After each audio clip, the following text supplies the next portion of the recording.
আসসালামু আলাইকুম রহমতুল্লাহি ওয়া বারাকাতুহু। সম্মানিত দর্শক, আপনারা সবাই জানেন যে হবিগঞ্জে কি হয়েছে।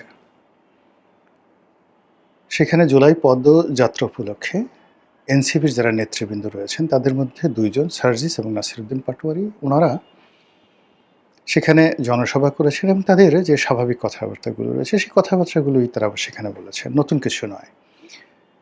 তারা যে কথাগুলো বলেন বিএনপির বিরুদ্ধে, তারেক রহমান সাহেবের বিরুদ্ধে, তাদের কতগুলো ক্ষোভ রয়েছে, কষ্ট রয়েছে, যন্ত্রণা রয়েছে। সেই যন্ত্রণাগুলো তারা বলেন এবং আমি ব্যক্তিগতভাবে মনে করি যে তারা আমাদের জন্য যা কিছু করেছেন ২০২৪ সনের জুলাই-আগস্টে, তার প্রেক্ষিতে তাদের জবান থেকে যদি এরকম কিছু বক্তব্য আসে, হয়তো আপনার কাছে শালীন মনে হবে না। আপনার কাছে মনে হচ্ছে যে এটার কাঙ্ক্ষিত মান নেই। কিন্তু বুঝতে হবে যে এই কথাগুলো কেন তারা বলছেন। মূল ব্যাপারটা হলো যে আমাদের দেশে গত ১৭ বছর ধরে আওয়ামী লীগের যে শাসনামল, সেই শাসনামলের বিরুদ্ধে কার্যত আমরা কোনো শক্তিমত্তা প্রদর্শন করতে পারিনি রাজনৈতিক দলগুলো। ভারতে এই মুহূর্তে যেমন পুরো মোদী সরকারকে উল্টে দিয়েছে ককরোচ বাহিনী। সেখানে কংগ্রেস, তৃণমূল কংগ্রেস, অন্যান্য রাজনৈতিক দল, আম আদমি পার্টি, এখন আসলে ভারতে একমাত্র সর্বভারতীয় যে রাজনৈতিক দল সেটি কেবলমাত্র ধরুন বিজেপি। অন্যান্য যে সকল দল মানে সবই আঞ্চলিক। এমনকি এখন যে কংগ্রেসের মতো দলও কিন্তু এখানে আঞ্চলিক দলে পরিণত হয়ে গেছে। এর ফলে নরেন্দ্র মোদীর যে অপ্রতিরোধ্য ক্ষমতা, তার বিরুদ্ধে দাঁড়ানোর কোনো ক্ষমতা অন্যান্য রাজনৈতিক দলগুলো নেই। সেখানে ককরোচ তেলাপোকা পার্টি, তারা পুরো দেশটাকে উল্টে দিল এবং একজন মন্ত্রীকে, শিক্ষামন্ত্রীকে পদত্যাগে তারা বাধ্য করলো। ঠিক অনুরূপভাবে এই বাংলাদেশে শেখ হাসিনাকে এই বৈষম্য বিরোধী আন্দোলনের যারা নেতৃবৃন্দ রয়েছেন, তারাই কিন্তু একেবারে ত্রাহি অবস্থা তৈরি করে দিয়েছিল। তার সঙ্গে সাধারণ জনগণ, রাজনৈতিক দলগুলো অংশগ্রহণ করেছে, একটা পূর্ণতা পেয়েছে। কিন্তু কর্তৃত্ব এই বৈষম্য বিরোধী আন্দোলনের নেতাদের। তো কাজেই তাদের সেই আন্দোলনের মাসটিকে তারা উদযাপন করবে। এজন্য আমাদের আসলে একটা ওয়াক ওভার তাদেরকে দেওয়া উচিত। একটা সার্টেন মানে লিমিট পর্যন্ত। তো সেটি ২০২৪ সনে তারা বেশ সুন্দরভাবে করেছেন। ২০২৫ সনে তারা সব জায়গাতেই করার চেষ্টা করেছেন। কিন্তু দেখা গেল যে ২০২৫ সনে গোপালগঞ্জে গিয়ে তারা মারাত্মকভাবে লাঞ্ছিত, অপমানিত হয়েছেন এবং এর জন্য বহু মানুষের প্রাণ ঝরেছে। এবং ওই সময় যদি সেনাবাহিনী সেখানে তাদেরকে উদ্ধার না করতেন, সেখানে অ্যাপাচি না পাঠাতেন, তাহলে হয়তো সেই দিন বৈষম্য বিরোধী যারা নেতা রয়েছেন তারা প্রাণে বাঁচতেন না। তো চিন্তা করুন, গোপালগঞ্জ, তো গোপাল তার সাথে সাথে আবার গঞ্জও আছে। এবছরও ঠিক অনেক জায়গাতে তারা গিয়েছেন, কিন্তু হবির সাথে যে গঞ্জ আছে, হবিগঞ্জ, এই হবিগঞ্জে গিয়ে তারা বিপদে পড়েছেন। এখন এই যে এনসিপির যারা নেতৃবৃন্দ রয়েছেন, সেই নেতৃবৃন্দের সঙ্গে আমার কাছে মনে হচ্ছে গঞ্জ শব্দটি তাদের সাথে কুফা। আগামীতে তারা যে কোনো গঞ্জে যাবেন, ১০০ বার তাদেরকে দোয়া দরুদ পড়ে, তারপরে তাবিজ কবাজ করে, বান মেরে, নিজেদের শরীর বন্ধন তৈরি করে তাদেরকে এই গঞ্জে যেতে হবে। যেমন নারায়ণগঞ্জ, শায়েস্তাগঞ্জ, এরকম যে সকল গঞ্জ রয়েছে, গোপালগঞ্জ তো আছেই।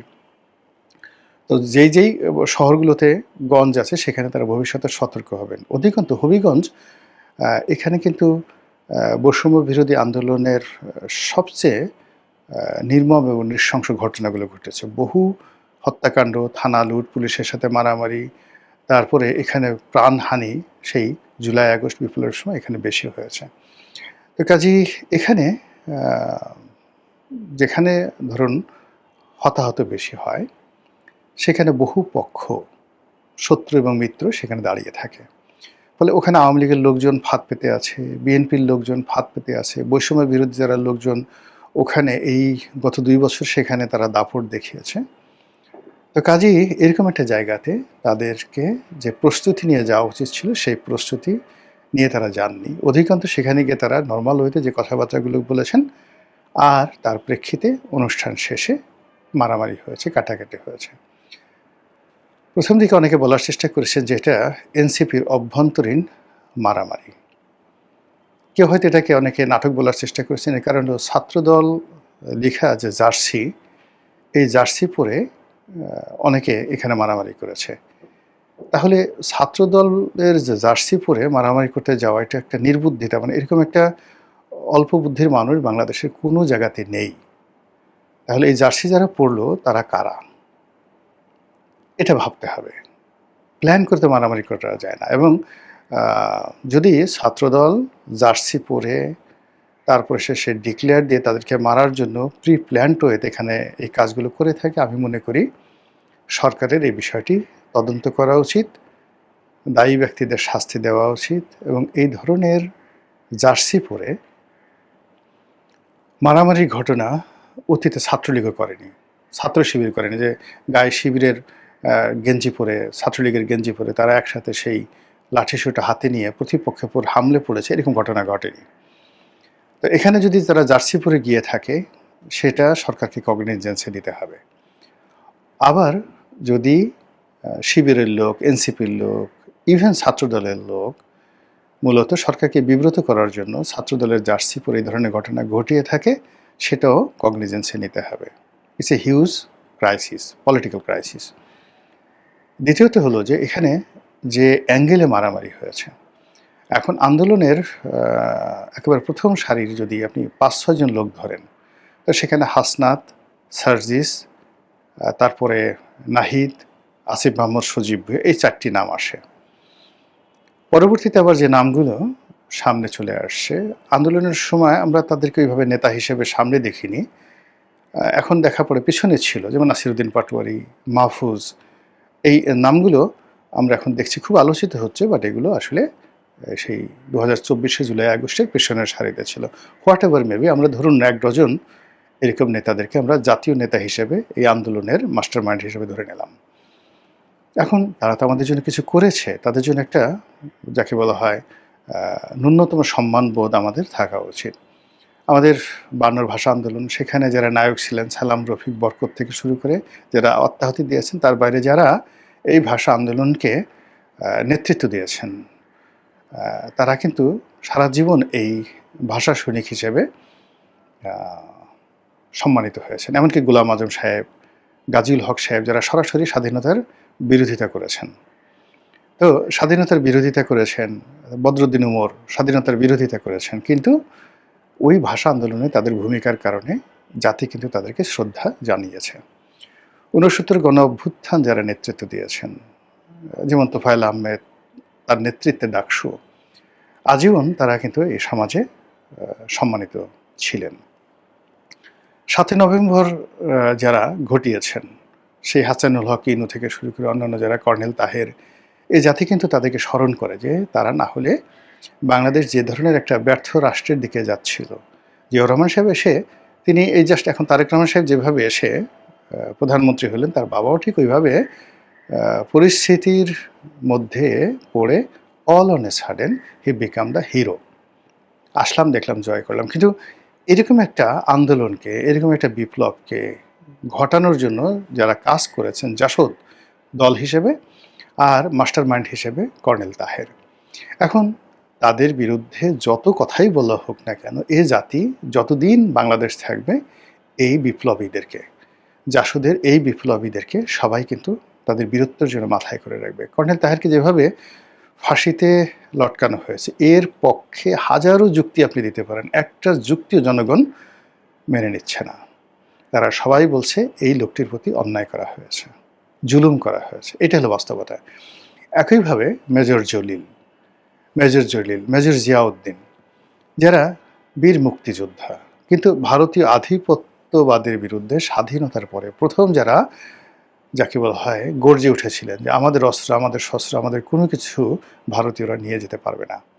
ফলে কি হলো, এ জাতি একজন মেজর জলিল, সুন্দরবন একজন মেজর জিয়াউদ্দিন, তাদের কিন্তু অত্যন্ত সম্মান এবং মর্যাদার সঙ্গে দেখে। পরবর্তীতে ৯০-এর গণ অভ্যুত্থান যারা ঘটিয়েছেন, সেই আমানুল্লাহ আমান, খায়রুল কবির খোকন, সুলতান মোহাম্মদ মনসুর, হাবিবুর রহমান হাবিব, পুরো মানে সম্মিলিত যে ছাত্রদের যে নেতৃত্ব, বিএনপি, আওয়ামী লীগ, জাতীয় পার্টি, মানে জাতীয় পার্টি না, জাসদ, মানে অন্তত ১ ডজন ৯০-এর গণ অভ্যুত্থানের নেতা, তাদেরকে কিন্তু আমরা সম্মান করি। টিল নাও আমরা তাদেরকে সম্মান করি। স্বৈরাচার বিরোধী আন্দোলনে যে সকল অকুতোভয় সৈনিক যারা আত্মাহুতি দিয়েছেন, সেই সেলিম, দেলোয়ার, দীপালি সাহা, আমরা তাদেরকে স্মরণ করি। পুরো এরশাদের জামানাতে ঢাকা বিশ্ববিদ্যালয়ে যারা রাজনীতি করেছে, সেটা যে কোনো দলেরই হোক না কেন, আমরা এখনও তাদেরকে হৃদয়ে ধারণ করি। তো সেক্ষেত্রে ২৪-এর যারা গণ অভ্যুত্থান যারা করেছেন, তাদেরকে আমাদেরকে হৃদয়ে ধারণ করতে হবে।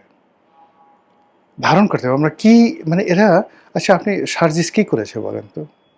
সার্জিস, আপনি একটা ছোটো বাচ্চা ছেলে, বয়স অল্প, খাটো দেখতে, নির্বাচন করতে চেয়েছে, আর এখন নেতাগিরি করছে। এখন এই ঢাকা শহরে সার্জিস কয়জনের ঘর থেকে মা বোনের ওড়না টেনে নিয়ে গেছে, কয়জনের ঘরে ঢুকে তার টাকা ছিনতাই করেছে, কোন অফিসে গিয়ে মানে সে চাঁদাবাজি করেছে বলেন। নাসিরুদ্দিন পাটোয়ারি বেয়াদব, গালাগালি করে, আজে বাজে কথাবার্তা বলে, কিন্তু কার কাছ থেকে চাঁদা চেয়ে এসে চলছে বলেন তো?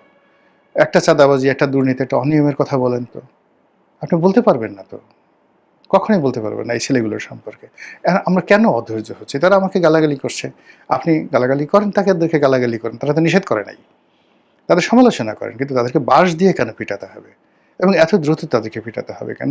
এবং আমরা এই যে নির্মমভাবে তাদেরকে মারা হলো, এবং আমি দেখলাম যে সোশ্যাল মিডিয়াতে আওয়ামী লীগের লোক তো ভীষণ খুশি, মেরে দিয়েঙ্গে, মার দেঙ্গে। এখন তো দিল্লিতে গিয়ে সবাই, আমি তো হিন্দি ভাষা বলতে পারি না, তারা হিন্দিতে, হ্যাঁ, শালেকে পিটে দাও, হ্যাঁ, মেরে দাও, তারপরে হিন্দিতে মানে তারা এই সমস্ত কথাবার্তা বলছে, একেবারে নলি নলি ছুটিয়ে দাও, আরও আগে দেওয়া উচিত ছিল। হ্যাঁ, এটা হলো আওয়ামী লীগের বয়ান। এখন তারা করবে, তারা যেহেতু এদের দ্বারা ক্ষতিগ্রস্ত হয়েছে। বিএনপির এক শ্রেণীর লোক, যেহেতু এরা তারেক রহমান সাহেবকে, এই যে এই মুহূর্তে তারেক রহমান সাহেবকে নাসিরুদ্দিন পাটোয়ারি সরাসরি বলছে যে আপনি তো রাষ্ট্র ক্ষমতায় বসে প্রেম করা শুরু করেছেন স্ত্রীকে নিয়ে, আপনি এই যে বিভিন্ন জায়গাতে শোক আপ করে বেড়াচ্ছেন। এই কথা বলা কিন্তু এত সোজা না, এটা বিপ্লবীদের পক্ষে সম্ভব। আপনি মানে এটার অ্যাগেনস্টে যদি তারেক রহমান সাহেব নিজে বলতেন, তার লোকজন বলতেন যে না, এটার পক্ষে যুক্তি আছে, সেটা অনেক ডিসেন্ট হয়ে হতো। কিন্তু কথা না বলে এখন তার টেংরি ভাঙতে হবে, তাকে বাঁশ দিয়ে পিটাতে হবে। আই ডু নট সাপোর্ট ইট।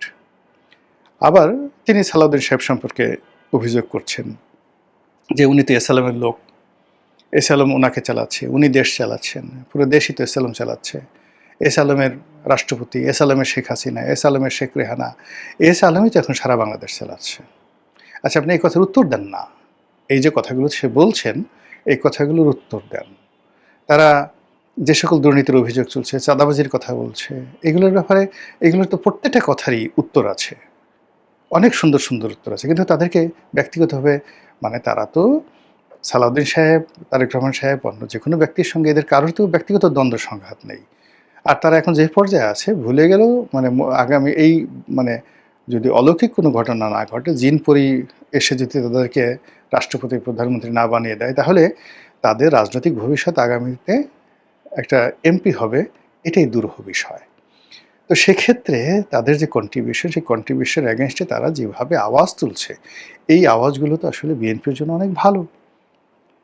মানে সরাসরি প্রধানমন্ত্রীকে, তার পরিবারকে, আমাদের দেশে তো প্রধানমন্ত্রী হলে তার বিরুদ্ধে কোনো কথা বলা যাবে না, তার পরিবার নিয়ে কোনো রাজনৈতিক সমালোচনা করা যাবে না। স্বরাষ্ট্রমন্ত্রী হলে তো ও মাই গড, স্বরাষ্ট্রমন্ত্রীকে নিয়ে কোনো কথাই বলা যাবে না, যার হাতে লাঠি আছে। সেনাবাহিনীর প্রধানকে নিয়ে কোনো কথা বলা যাবে না, ক্যান্টনমেন্ট নিয়ে কোনো কথা বলা যাবে না। কিন্তু এই যুবকেরা কিন্তু সেই ট্র্যাডিশনটা ভেঙে দিয়েছে। আপনার দৃষ্টিতে সেগুলো অশালীন মনে হতে পারে, সীমা অতিক্রম হতে পারে, আমাদের ট্র্যাডিশনের বাইরে, কিন্তু আপনি সারা জীবন ঘুমটা দিয়ে থেকেছেন, মানুষকে সম্মান করেছেন, কিন্তু আপনাকে একেবারে বলাৎকার করে, একেবারে পেছন দিক থেকে বলাৎকার করে আপনাকে প্রেগন্যান্ট করে ছেড়ে দিয়ে গেছে বিভিন্ন স্বৈরের শাসক। আর সেই প্রেগন্যান্সি থেকে এরাই কিন্তু বাঁচিয়েছে। তো কাজেই এদেরকে পলিটিক্যালি মোকাবেলা করাটাই যুক্তিযুক্ত বলে আমি মনে করি। কিন্তু সেটা না করে তাদের বিরুদ্ধে, তারা কথা বলছে, তাদের বিরুদ্ধে কলমও নয়, সরাসরি ডাইরেক্ট বাঁশ। আর সে বাঁশ কি, যেন তেন বাঁশ না, বিশাল 10-12 হাত লম্বা বাঁশ দিয়ে তাদেরকে পেটানো হচ্ছে। এই জিনিসগুলো মানে ভালো ফলাফল আনবে না, কারো জন্যই ভালো ফলাফল আনবে না। এখনো রক্তের দাগ শুকোয়নি, এখনো বাতাস থেকে বারুদের গন্ধ যায়নি, এখনো জুলাই আগস্টের যারা আহত তাদের ঘা শুকোয়নি। কাজে এত দ্রুত যদি আমরা সবকিছু ভুলে যাই এবং ঘুরে দাঁড়ানোর চেষ্টা করি, এবং মানে যার কারণে মানে সিন্নি খেলাম, সেই মোল্লাকে চিনলাম না, মোল্লার কারণে সিন্নি, এরকম পার্লামেন্টের মজার মজার কথাগুলো হচ্ছিল, সেই মোল্লাদেরকে আমরা এখন ভুলে যাচ্ছি। তো কাজেই আমি মনে করি যে এই জুলাইকে কেন্দ্র করে হবিগঞ্জে যে ঘটনাগুলো ঘটেছে, সেই বিষয়গুলোর একটা রাজনৈতিক সমাধান দরকার। যেমন এই বছর তারা গোপালগঞ্জে যায়নি, গোপালগঞ্জে যায়নি, এটা একটা ভালো সিদ্ধান্ত, গোপালগঞ্জে যায়নি। কিন্তু এই যে তারা যে হবিগঞ্জে গেলেন এবং হবিগঞ্জে যে ঘটনাগুলো ঘটলো, এই ঘটনায় এনসিপির যারা নেতৃবৃন্দ, তাদের মুরব্বী আছে, জামাত, তাদের বোঝা উচিত, বলা উচিত আসলে এই ঘটনাটা কেন ঘটলো, দ্বিতীয়বার যেন এই ঘটনা জামাত এনসিপির পক্ষ থেকে না ঘটে। আবার সরকারের পক্ষ থেকেও এখানে সহনশীলতা দেখানো এবং এই ঘটনার একটা নিরপেক্ষ তদন্ত করে যারা দায়ী ব্যক্তি তাদেরকে বিচার করার মধ্যেই কিন্তু সরকারের অস্তিত্ব, সরকারের দীর্ঘস্থায়িত্ব এবং সরকারের ভবিষ্যৎ নির্ভর করবে। মহান আল্লাহ আমাদের সবাইকে হেদায়েত দান করুন এবং হেফাজত করুন। আসসালামু আলাইকুম ওয়া রাহমাতুল্লাহি ওয়া বারাকাতুহু।